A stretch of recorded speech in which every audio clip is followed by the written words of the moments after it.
Welcome to Tamarindo Podcast, hosted by me, Brenda Gonzalez, a fitness coach, political nerd, and nonprofit capacity builder. And me, Delcy Sandoval, a Guatemalan-American licensed therapist and passionate creativity advocate.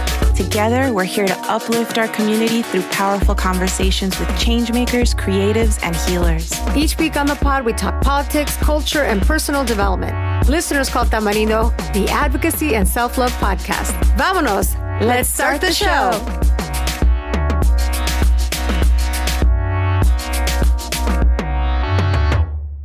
All right. Hello, Tamarindo listeners. We are dropping this bonus episode in your feed in light of the Trump-led operation in Venezuela, where dictator Manuel Maduro and his wife Celia Flores were ousted. This was an operation without congressional approval, without the involvement of any regional allies, without UN approval, a unilateral move. And we're recording this on Monday, January 5th. And we know that at least as of this recording, there seems to be no clear strategy on what comes next, both for Venezuela, its people here and abroad, or what this could mean for other Latin American countries. So a lot to take in. Before we get into it, let's just super quick, Delcy, how are you feeling in light of the news today? You know, I feel so many complicated feelings, I think, particularly because I understand the level of respect with which this needs to be handled, considering that I'm not Venezuelan, right? And I understand, and I think that's why I'm so happy that you have jumped on this, Brenda, so quickly to have a Venezuelan voice today talking about this, which you'll mention in a few minutes. For me, the only way that I can talk about this is really through my own experience as a Guatemalan person.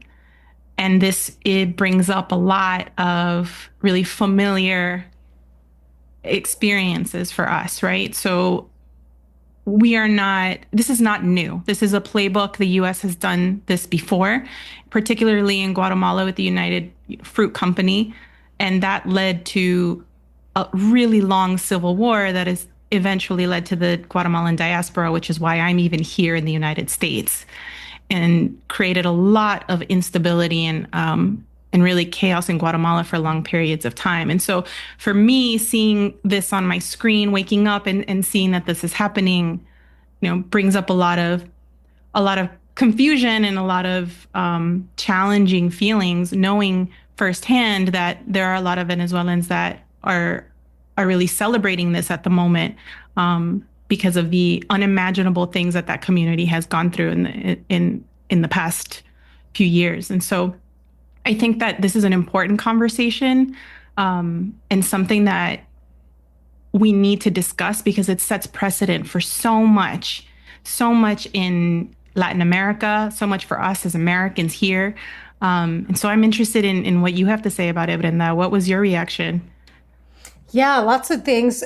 I think what we all can agree on is that it is good news that Manuel Maduro is no longer in power, yes. that he specifically is no longer in power. It doesn't mean that the regime is, switched off completely, right? But at least as of this recording, it looks like at least Venezuela has opted to keep the regime going.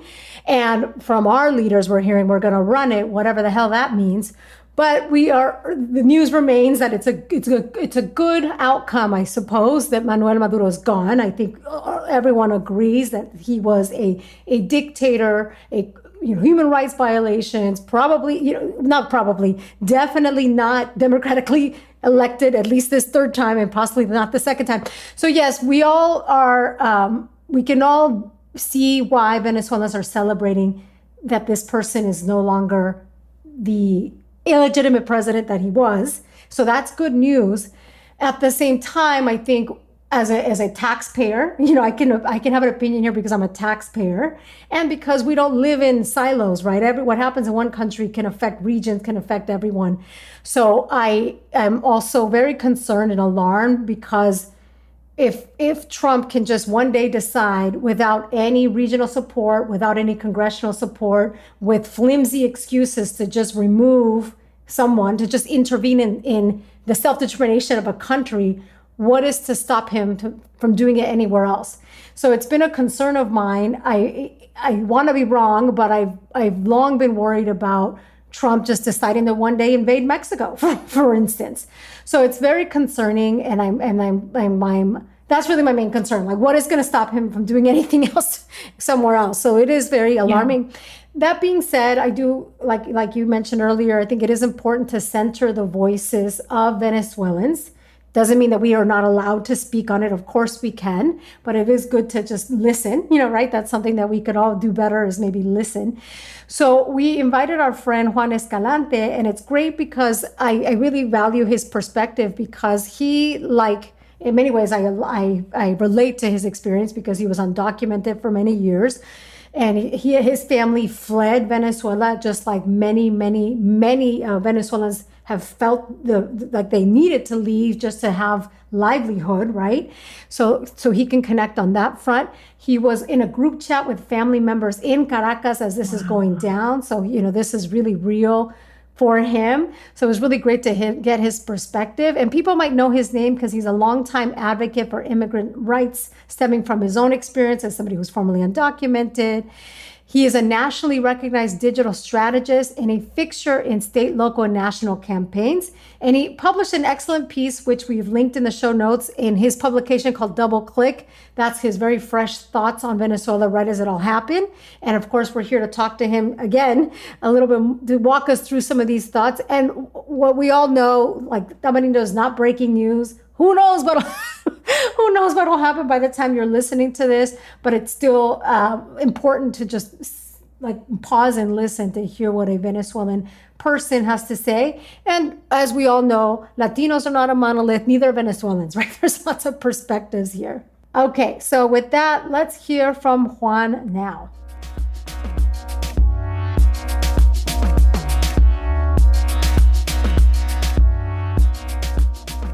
Okay, welcome, Juan. It's so good to have you on the podcast. I can't believe really that we haven't had you on yet. I know we've been longtime social media friends, and now you're here. Muchas gracias. Thank you for being here. Happy to be here, and thank you for the invitation. I know it's been a long time coming. Yes. Okay, so first, walk us through your own feelings, your own experiences learning about the U.S. actions in Venezuela in real time. What was happening in the family group chat? Tell us, walk us through that experience. I mean, obviously, we're talking about something that happened on a Friday night, early Saturday morning, depending on where you are. I think it's contextually important for the audience to know that I'm also based in LA, here in California. So around 10:30 Pacific time, I started getting messages from my family saying that there were loud explosions and what appeared to be fire and smoke in the distance. And it was very unclear right from the get-go what exactly was going on. As the hour ticked by, more video footage claims started making their way through social media. And ultimately, it was kind of like a mixture of feelings, right? Because you're watching this through very grainy, dark video, because people are, telling each other, like, don't go near a window, don't go outside. Like, no one really is sure what is happening. So the speculation was that, is this the United States striking Venezuela? Is this the Venezuelan military, staging a coup of some type? Is this just kind of like an coincidental rise from the city? I mean, from the people of Venezuela? It's very unclear. It's very it's very early in the morning in Venezuela. And I think I found myself kind of conflicted, primarily because as I mentioned, you're seeing these images develop through very dark cell phone footage. And obviously you don't want to spread misinformation or get it wrong. And I found myself in a very distinct position where basically the news story was breaking through my family at the same time that I was trying to phone in anybody that would pick up the phone, right? Like, I was calling my parents who live in Florida. I was trying to call journalist friends who, I'm like, I don't even know if you were awake, but like, you need to know that this is happening. Right. So it was a very unique and distinct position to kind of be in Friday night. early Saturday morning. Yeah. Okay. So then it's Saturday, and you learn what has happened. And what is, I mean, there, like, and we will link this piece in the show notes. I know you wrote a very thoughtful piece that was then republished in the Latino newsletter, which is how I got wind of it. But what are the reactions from Venezuelans? What was your reaction, and what has been the one thing that's true across the board, and some of the differences that you're seeing? Yeah. I, like you mentioned, I published on my newsletter, which is called Double Click, and folks can subscribe. I think it started off as a very, quick news type of like share fun news and things to kind of keep you ahead of the internet. And now it's kind of become like this thing where I'm sharing my personal thoughts about, Venezuela. I think for broader context, I was born and raised in Caracas, came to the United States at the age of 11, lived undocumented for a number of years. I'm now a U.S. citizen. And, Venezuelans find themselves in a very complex situation. I think one of the main lines in my write-up from this past weekend is essentially that over the next number of days, months, and however long this takes, you're going to see one main constant, and that is basically that Venezuelans, just like many people on a variety of different political leanings, are going to celebrate the ouster of Nicolas Maduro, right? The dictator who essentially collapsed power, underneath him, ran fraudulent elections and, violated the human rights and dignity and liberty of many, many people. And that's basically where the agreement ends, right? Mm-hmm. We're seeing now, I know that we're recording this a couple of days, before it airs, but I think that it's important to note that you are already seeing, as of Monday, the lines of disagreements as to what should come next in Venezuela. And for me, it's important to kind of like call and say those things out, mostly because you have pundits going on news media trying to essentially give you geopolitical context and, the history of, the relationship between Venezuela and the United States and so on. And that's all fine and great, right? I think that that's obviously what's needed. People need to understand what essentially has happened. And I think that at a moment like this, where we find ourselves in the, intersection of history, that people need to understand what happens when a foreign power intervenes in a country and tries to essentially nation build it, right? Like history is a great teacher, and we should essentially take heed on everything that has happened. However, we live in a moment in time where relations in the region are not normal, right? Like the United States government has essentially stated that they took Nicolas Maduro out, that they're ready to do another strike. And I'm not saying this hyperbolically, like the president of the United States. Words, right? These are things that have been said. And this was done unilaterally without regional support, without congressional support. There's so many things that make this quite concerning. Yeah. Correct. Yeah. And I think that that's basically what people need to take care of, right? Like there's no regional support, right? Like Colombia is essentially all about decrying, what essentially happened. This is just me kind of like repeating back what has been said, not, trying to, agree or disagree. And we can dive deep into that. But it's important to essentially state these things for what they are. Mexico has concerns. Colombia has concerns. And I think when we look at essentially what has been happening, it's important to, take a quick look at the region. It's important to take a quick look to where Congress is and isn't, right? This was done very early in the new year. Congress is not in session.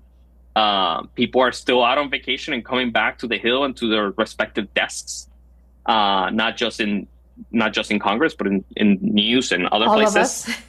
All of us here right now.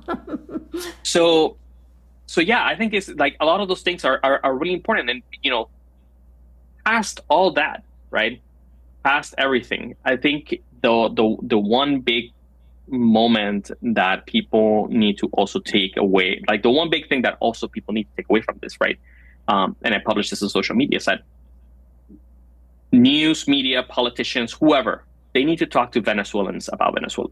And I'm not saying that oh, well, we need to make sure that the voice of Venezuelans is centered. I'm saying that because Venezuelans from Miami all the way to LA have very distinct and unique opinions about what should happen next, what the role of the United States should or shouldn't be, and ultimately what the future of Venezuela would look like in the coming years and months. I, on a personal level, think it's too early, right? Just because of the level of uncertainty and lack of details that we have right now. If you ask Marco Rubio, Donald Trump, or the White House who is running Venezuela, and they say we are, well, who is this we? Yeah, what is this we? And more importantly, I think the bigger question is, which is probably something that has been supremely underreported that's coming to light now, is whether or not Donald Trump is just going to leave the Nicolás Maduro apparatus in place now, right? Instead of consulting with Nobel Peace Prize winner Maria Corina Machado and the Venezuelan opposition that basically opened the door for a lot of this type of stuff that we're witnessing right now, for this strike and everything to happen. And if Donald Trump and the White House are willing to deal with Nicolás Maduro's handpicked, vice president, or as she describes herself as the caretaker of Venezuela, interim, through a statement, then it's going to leave a lot of questions. It's going to leave a lot of questions as to, if we took out Nicolás Maduro, who is this really bad guy, again, we don't disagree on that, but we're going to deal with the remnants of his administration. Aren't also those the conspirators and enablers that essentially stood by as Nicolás Maduro did and said what he wanted to? Yeah, exactly. Then we know it's not about regime change, at all, right? Exactly.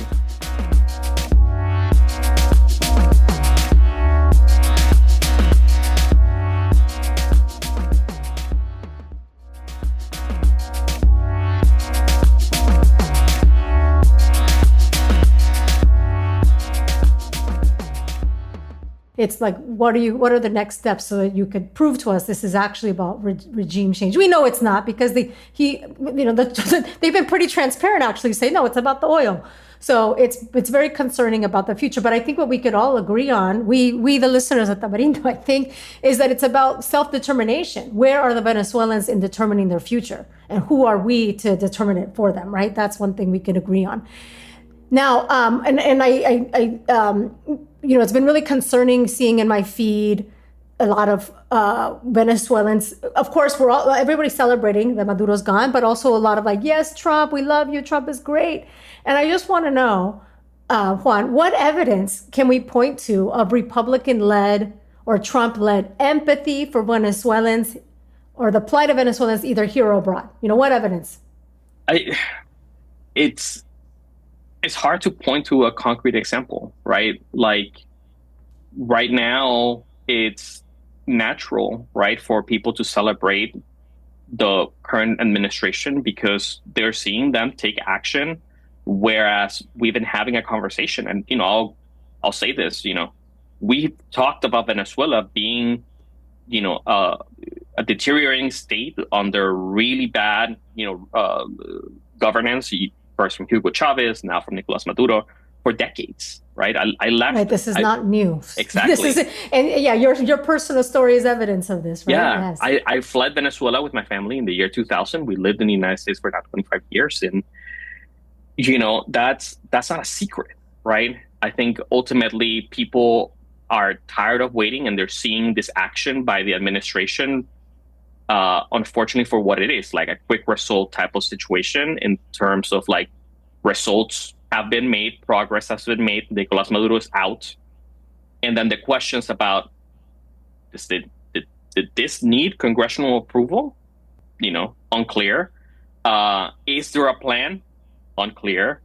And that's what I'm looking forward to in the next couple of weeks and days to come, because I think past the celebration, the White House and this administration is going to have a lot of answers. It's going to have a lot of questions to answers. And I don't think that the specifics are cemented anywhere. I think the situation just kind of based on, if you want a concrete example, this past weekend on Sunday, the Secretary of Homeland Security, Kristi Noem, went on Fox News and said that Venezuelans in the United States who previously had temporary protected status, or TPS, could apply for a refugee status. And immediately, almost minutes later, the DHS Twitter account contradicted what the secretary said. Yeah. And, I point to that as a specific example because right now, on Monday, there isn't essentially an idea of what's going to happen to the Venezuelans in the United States who have pending asylum cases, who have expiring TPS protections, who may have other legal protections under, of that prevent them from being deported back to a country that right now is, by all means and definitions, in flux and a transition. And one has to really ask the question, if the United States is going to govern or manage or quote unquote run, this is their wording, Venezuela through Nicolas Maduro's own vice president, what kind of guarantees that improved conditions are going to exist, right? That people who have been deported there aren't going to be subjected to abuse and neglect, that somehow the country under this whatever new phase it finds itself in, going to protect the life, dignity, and human rights of these people, and what's going to happen to the hyperinflation the country is experiencing, the lack of healthcare and access to food, and the increasing crime. And I think that those are very valid questions for anybody. Yeah, it's not like it's not like you just flip a switch, everything's okay. But I think you've given us many examples that actually point to the contrary of Republicans having any sort of empathy or care for Venezuelans. You've just given us some examples of letting TPS expire, the way that Venezuelans are framed by the leadership of this country, the fact that Venezuelans were deported to a country that wasn't their own to be tortured. So there's quite a lot of troubling examples that actually Republicans don't care at all about Venezuelans. So we really have a lot of uncertainty. Just to kind of like chime in on that as well, you have essentially, and again, this is probably one of the biggest examples, is that you have a federal judge not too long ago, essentially number of weeks ago, stating that the administration had to give due process to the dozens of men who were deporting to CICOT. This is a gulag, for a better lack of a term in here. And now, given the situation, and again, this is the DOJ speaking, telling the court, telling a federal judge that given the situation in Venezuela, that they're going to need more time to figure out how they're going to offer due process to these men, or if at all, that were deported by the Trump White House to a third country to be tortured in, what's all but a terrorist holding cell. And there's still no clarity about that, right? I think that, again, the overwhelming evidence points to that there's this overwhelming assumption that now that Nicolas Maduro is gone, that people will just naturally flee or return back to Venezuela. And it's just almost inconceivable how that is essentially going to happen in a very natural way when the Venezuela that was under Nicolas Maduro experiencing hyperinflation, food shortage, insecurity, rolling blackouts is still the Venezuela that we're experiencing today. It's not like the infrastructure got better from one day to the next. It's not that crime went down from one day to the next. That's a reality. Yeah. So lots of uncertainty. That's one thing, that's for sure. Now, what message do you have for Democratic leadership right now? What opportunity do they have to demonstrate any sort of accountability, any sort of pushback on or maybe if we know Republicans have given us many examples of how they don't care about Venezuelans. How can Democrats show something different? What's your message to them? I'm assuming that in the coming days and weeks, there's going to be a lot of questions from Congress, especially about, whether its role in the situation. There's likely to be calls for hearings. There's likely to be calls for secretaries of different departments, Marco Rubio, Cristina, to appear before Congress and answer the questions of senators and House members. I hope that in their planning, right, that, like I mentioned at the top of the podcast, they consider Venezuelans who have been in the United States, established for quite some time, and who are also have an opinion and say in this matter. Venezuelan Americans, U.S. citizens, long legal permanent residents, so on and so forth. But at the same time that they consider new arrivals and people who fled Nicolas Maduro's Venezuela and recently came to the United States seeking shelter and protection, and what is going to to kind of get a really big holistic picture on the Venezuelan community as a whole as it pertains to the United States. I hope that the next thing that also happens is also that there's questions about the future of Venezuelans in the United States and their treatment. Are they still going to be ICE targeted and detained and then deported back to this country that, again, as of right now, still unclear who's running the show over there and what kind of guarantees that they have that their life is going to be significantly better than, say, trying to apply for asylum or, be shielded through TPS and other programs until there is credible betterment of Venezuela as a country and as a society back abroad. And then the last thing is just essentially we've seen the overwhelming lack of enthusiastic response from the administration whenever its policy changes are implemented, right? Like the administration, unfortunately, has seen a lot of criticism for trying to silence people who disagree with our moves, et cetera. But I think that what this invites, right, for Democrats is an open channel to speak on, what our role as a nation is, what their role as Congress is, and ultimately how they can rise to ensure that the community that is celebrating this administration right now, today on Monday, though a couple of days after the strike and capture of Nicolas Maduro, is also protected in the days and weeks to come.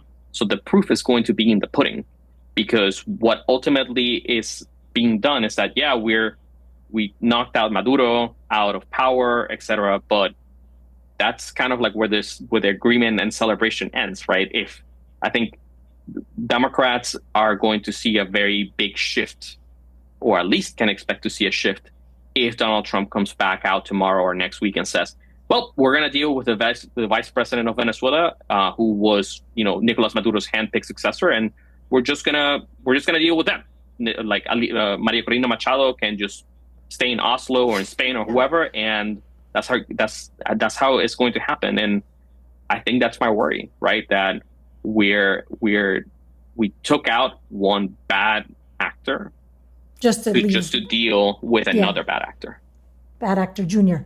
Yes. Okay. Well, thank you so much for giving us your thoughts. Again, this is fresh off of this happening. Who knows what will happen tomorrow or 2 days after this when you all hear this. But, one thing that first of all, I appreciate you speaking to us. And it's important for us to know that, yes, while we do want to center the voice of Venezuelans, and we've done so here today, we don't live in bubbles, right? What happens in every country ripples everywhere else. And I know there's a lot of concern in Latin America. There's concern by me as a Mexican specifically about, what if Trump can just get up one day and unilaterally take out a leader of, no matter how horrible the leader is, for loose excuse, and then not even have a plan for that. Who's safe? Who is safe? That's really what's concerning here. So thank you so much for this. I mean, lots of uncertainty, and the other big takeaways from you is we do need to hear from Venezuelans. We want to make sure there's Venezuela's self-determination, and that there is, I know that this has been going around on social media, you break it, you buy it. So, what is this for how involved will we need to be? Because we now have some responsibility in what has happened. Bueno, okay, with that, thank you so much, Juan. Really appreciate you stopping by Tamarindo. Gracias. Saludos.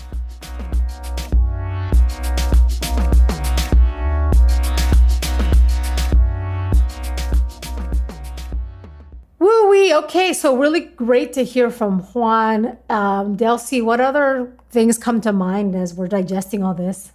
Yeah, we were talking a little bit about it offline, you and I, just thinking about just how disturbing a lot of this year, last year, and this continued year have been. It feels like every day there's an additional concern, an additional threat to our constitution, to the way that we operate, and to a lot of the freedoms that people have come to know the United States for. They've just been under threat on a daily basis. The idea that you can jump in so quickly and say, I'm going to be a hero and I'm going to, block my interests, block some of my competitors in China, and I'm going to go ahead and have access to this oil. You can do that without any consequence, seemingly any consequence, I think is concerning to all of us that woke up to that news.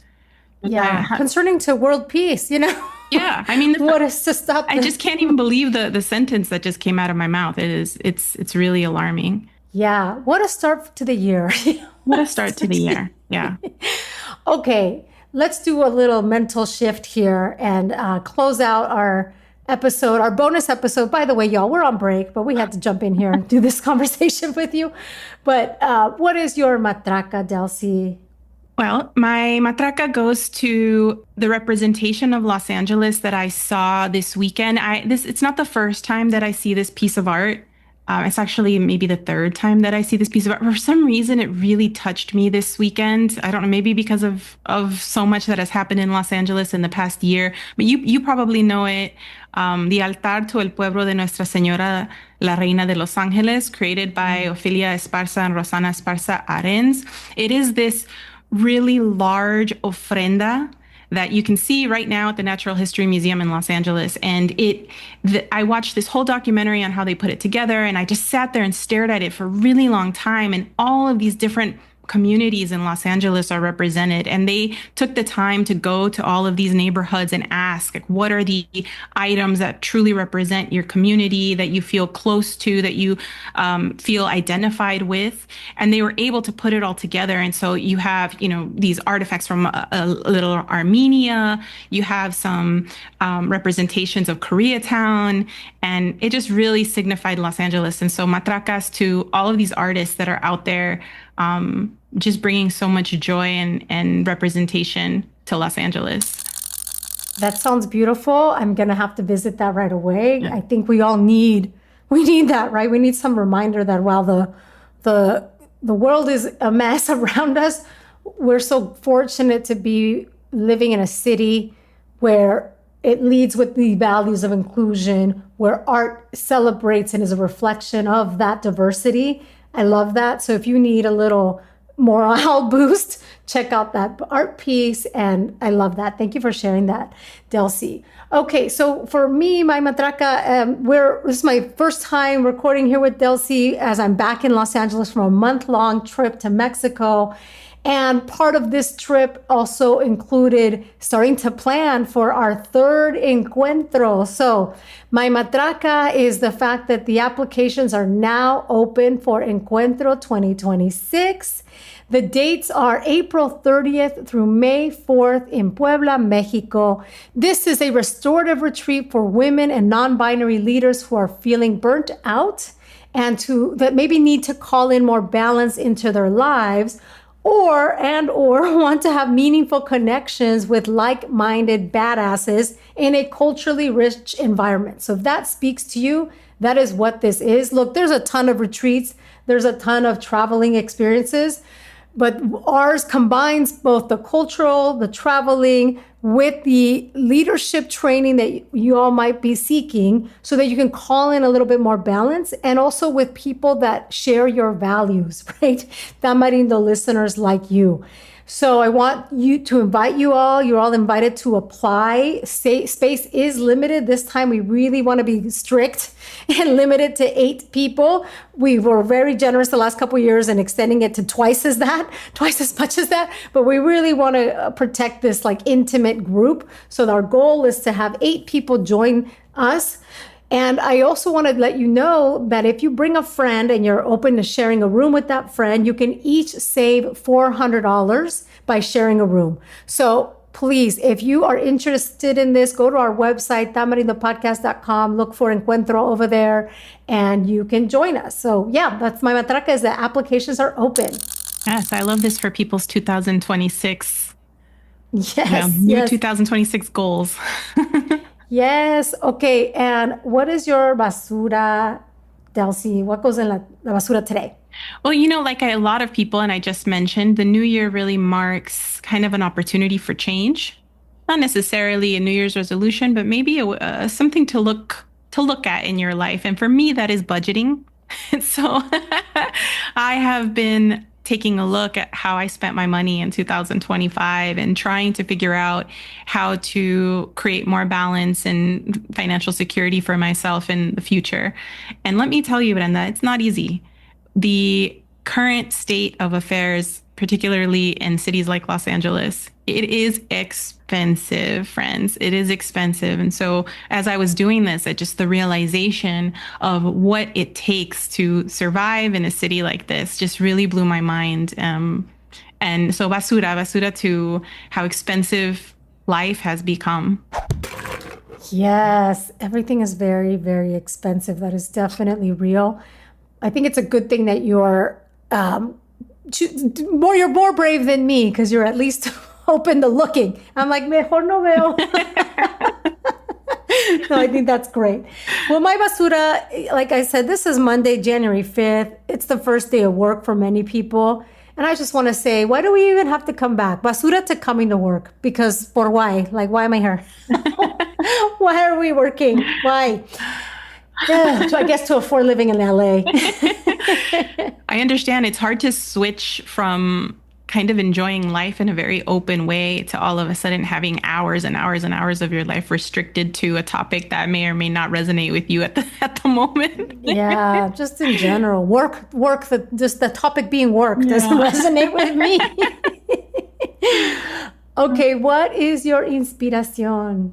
All right. So one of the things that I asked for this holiday season is this giant, huge pink book, The Archives of Sofia Coppola, that I had seen every time I went to the Academy Museum. I'd seen this book around, and I never pulled the trigger on buying this book for myself because it just seemed like such an expense. I don't know. I don't know why I didn't get it for myself, but somebody got it for me, and I have been obsessed. It is like a window into her imagination, into the way that she works, her ideas about how she wants to represent, and stories about women in really vivid and beautiful ways. And so I've just been consuming this book, and it is wonderful and inspiring and kind of makes you want to think about your authenticity. One thing that stood out from this book was she talked about how in her household, it was really important to have a